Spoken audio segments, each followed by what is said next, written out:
Good evening all the students. আজকে আমরা class 9 এর জন্য একটি সুন্দর কবিতা নিয়ে আলোচনা করব। এমিলি জেন ব্রন্টে লেখা খুব সুন্দর কবিতা mild the mist upon the hill. তোমরা যারা ক্লাস 9 এ পড়ছো তোমরা তোমাদের লেসন 6 এ এই কবিতাটি দেখবে। তো কবিতাটিতে 4টে স্ট্যাঞ্জা রয়েছে, প্রত্যেকটা স্ট্যাঞ্জাতে 4টে করে লাইন রয়েছে। এবার তোমরা জানবে যে 4টে লাইনের স্ট্যাঞ্জাকে আমরা কোয়াট্রেন বলবো। কি বলবো? কোয়াট্রেন।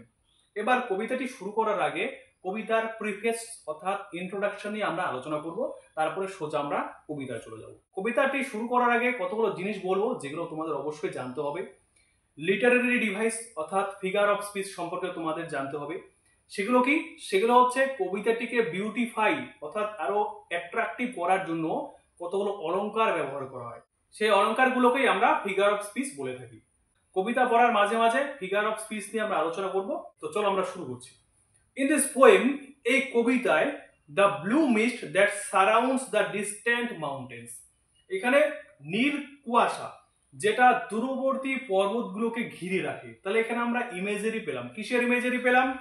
পর্বতের ইমেজারি পেলাম। যেখানে দূরে পর্বত রয়েছে, তার উপরে অনেক কুয়াশা কিন্তু হালকা ভাবে ঘিরে রয়েছে। Reminds the poet of the happy days of youth and childhood, সেই কুয়াশাগুলো কবিকে স্মরণ করিয়ে দিচ্ছে। কি স্মরণ করিয়ে দিচ্ছে? তার ছোটবেলায় কাটানো সুখের দিনগুলো।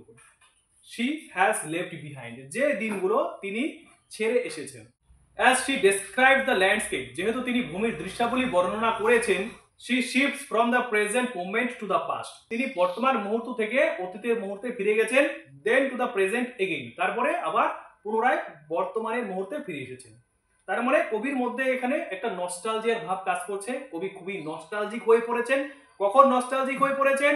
যখন তিনি সন্ধ্যেবেলায় পর্বতের পাশে গিয়ে দাঁড়িয়েছেন, সেখানে কুয়াশার চাদর দেখতে পেয়েছিলেন। এটা কবির একটা feeling of tranquillity, feeling of peace কে দেখাচ্ছে, অর্থাৎ মনের একটা শান্তির অনুভূতিকে দেখাচ্ছে। কবি শান্তি পাচ্ছেন।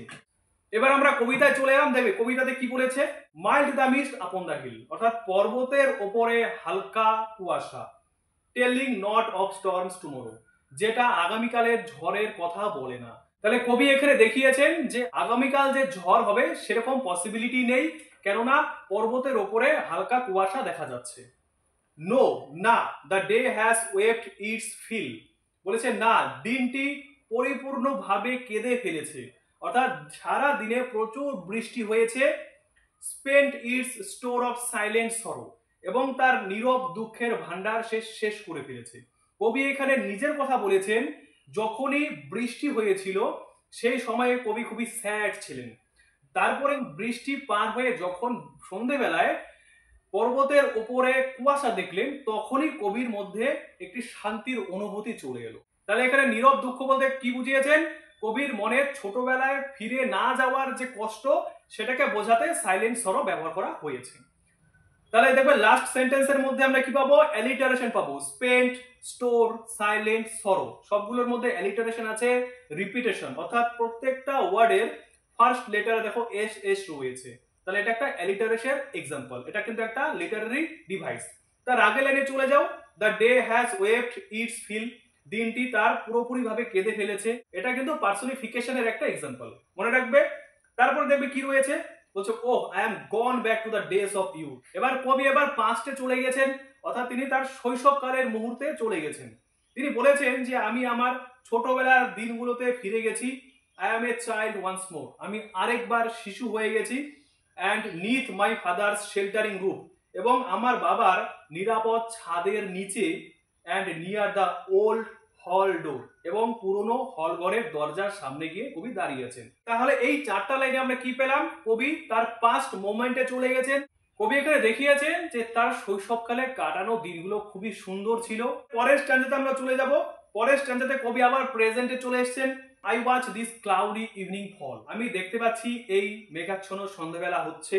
After a day of rain, বৃষ্টির একটা দিনের পর, অর্থাৎ সারাদিন বৃষ্টি হয়েছে, সকাল থেকে সন্ধে অবধি বৃষ্টি পড়েছিল।